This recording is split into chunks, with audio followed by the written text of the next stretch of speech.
Turning my mom car into a Pimp Mobile Part 11. I'm using pipes from the old muffler to make a new exhaust because I'm still working at minimum wage. Plus I'm lazy. This work setup is OSHA certified and highly effective.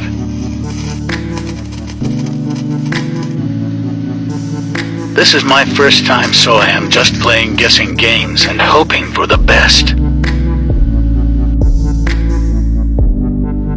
Let me know if you want an episode on how I got rear-ended, robbed the guy, and fixed the car myself.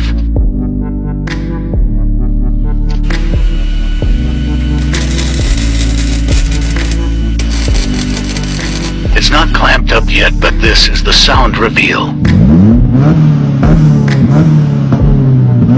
It's still quiet. I hate this stupid freaking car. I hope I get ran over and